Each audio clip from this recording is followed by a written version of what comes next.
길 위에서 찾은 마음의 집. 오늘의 이야기는 먼지 섞인 바람이 부는 오래된 길 위에서 시작되었습니다. 해는 머리 위로 높이 떠 있었고 길 양옆의 풀잎들은 낮잠을 자듯 고개를 숙이고 있었습니다. 그날 부처님과 여러 제자들은 한 마을에서 다른 마을로 유행하고 있었습니다. 그들은 새벽부터 걸음을 옮겨 이제야 잠시 쉴 자리를 찾고 있었습니다. 그 가운데 한 젊은 제자는 조금 뒤처져 걷고 있었습니다. 그의 이름은 삼이 수마나였습니다. 수마나는 오늘이 첫 번째 긴 유행이었습니다. 하지만 길이 길어질수록 마음 한구석이 서서히 불안해지기 시작했습니다. 나는 어디로 가고 있는 걸까? 그는 속으로 중얼거렸습니다. 집도 절도 없이 떠돌기만 하는 사람처럼 보이진 않을까? 머릿속에는 떠나온 고향집의 모습이 자꾸 떠올랐습니다. 저녁마다 창문 사이로 들어오던 등잔불. 그는 스스로에게 말했습니다. 나는 수행자가 되기로 했는데 왜 아직도 마음은 집을 그리워하고 있을까? 이윽고 일행은 들판 한가운데 서 있는 큰 나무 아래에 도착했습니다. 부처님께서는 그곳을 바라보시더니 조용히 말씀하셨습니다. 여기서 잠시 쉬어가도록 하자. 제자들은 짐을 내려놓고 나무 그늘 아래에 둘러 앉았습니다. 수마나는 다른 이들보다 조금 떨어진 곳에 앉았습니다. 그때 부처님께서 그의 쪽으로 천천히 걸어오고 있었습니다. 수마나는 급히 일어나 합장했습니다. 부처님께서는 나무 줄기에 등을 기대고 앉으며 물으셨습니다. 수마나여, 이 길 위에서 그대의 마음은 어디를 집이라 부르고 있느냐? 수마나는 잠시 눈을 내리깔고 대답했습니다. 몸은 부처님을 따라 유행하고 있지만 마음은 아직 떠나온 집 근처를 맴도는 것 같습니다. 불안할 때마다 고향집 마루와 방을 떠올립니다. 부끄러운 고백이었지만 말로 꺼내고 나니 숨이 조금 가벼워졌습니다. 부처님께서는 조용히 들으며 고개를 끄덕였습니다. 근처에는 작은 돌들이 흩어져 있었습니다. 부처님께서는 그 돌 몇 개를 모아 사각형 모양으로 가지런히 놓으셨습니다. 그리고 그 안쪽으로 한 걸음 들어가 앉으며 말했습니다. 수마나여, 지금 이 자리를 방이라 부른다면 정말 방이 된 것 같으냐? 수마나는 잠시 바라보다가 대답했습니다. 그냥 들판이지만 돌로 둘러놓으니 조금은 방처럼 느껴지기도 합니다. 부처님께서는 다시 돌들을 하나씩 바깥으로 밀어냈습니다. 사각형은 금세 모양을 잃었습니다. 그러나 부처님은 그대로 자리를 옮기지 않고 앉아 계셨습니다. 이제는 어떠하냐? 수마나는 솔직하게 말했습니다. 다시 그냥 들판 같습니다.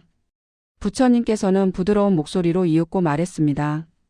그대가 방이라 부르기 전에도 이 땅은 이 자리에 있었고 돌을 치운 뒤에도 여전히 여기 있다. 집이라 부르는 것도 이와 같으니라. 마음이 한 곳을 집이라고 정하는 순간 그곳이 안식처가 되지만 그 마음이 떠나면 같은 자리도 다시 낯선 들판이 된다. 수마나는 그 말을 들으며 조용히 숨을 골랐습니다. 떠나온 집과 지금의 길이 갑자기 멀기만 한 것이 아니라는 생각이 스쳤습니다. 부처님께서는 하늘을 한번 올려다 보셨습니다. 길 위에 새 한 마리가 나무 가지에서 날아올라 먼 산 쪽으로 천천히 날아가고 있었습니다. 저 새를 보아라. 부처님께서 말했습니다. 새는 나무 위에 둥지를 틀었지만 하루의 대부분은 하늘과 들판을 떠돈다. 그러나 날아다닌다고 해서 둥지를 잃은 것은 아니다. 새가 진짜로 쉬는 자리는 둥지가 아니라 날개를 접고 숨을 바라보는 그 한순간이다. 수마나는 다시 자신의 가슴 안쪽을 바라보듯 눈을 감았습니다. 길 위에서 불안했던 순간마다 그는 바깥의 집만 떠올리고 있었습니다.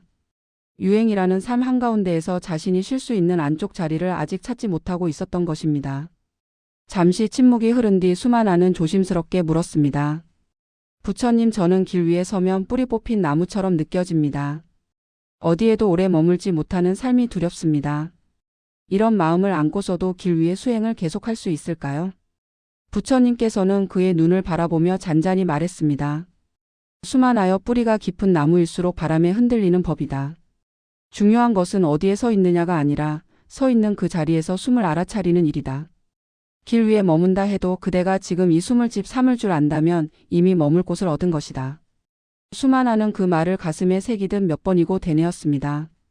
길 끝을 찾으려 애쓸 것이 아니라 지금 내딛고 있는 발 아래를 집처럼 느껴보라는 말처럼 들렸습니다.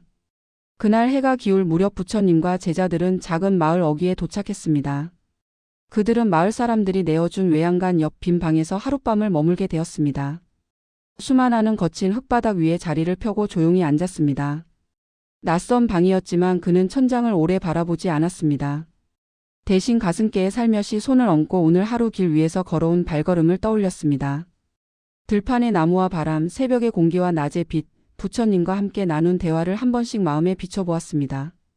언제 어디에 있든 이 숨을 바라볼 수 있다면 그곳이 잠시 머무는 집이 될 수 있다는 생각이 들었습니다. 그는 눈을 감은 채 아주 조용히 속으로 중얼거렸습니다. 지금 이 자리에서 숨쉬는 마음이 바로 나의 집이구나. 밤은 어느새 깊어지고 있었습니다. 그러나 수만아의 가슴 안쪽에는 아주 작은 등불 하나가 새로 켜진 듯 했습니다. 길은 여전히 멀리까지 이어져 있었지만 그는 더 이상 완전히 떠돌이처럼 느껴지지 않았습니다. 그에게는 어느 곳에서든 돌아올 수 있는 조용한 자리가 하나 생겨나고 있었습니다. 오늘의 이야기는 이제 조용히 가슴 한켠에 내려놓겠습니다. 혹시 당신의 삶도 한동안 길 위를 떠도는 것처럼 느껴진 적이 있었다면 지금 이 숨이 머무는 자리를 잠시 작은 집처럼 느껴보셔도 좋겠습니다. 이제는 발이 어디에 서 있든 숨이 드나드는 길을 따라 마음의 집을 살며시 지어 가신다는 느낌으로 편안한 쉼을 맞이하시길 바랍니다.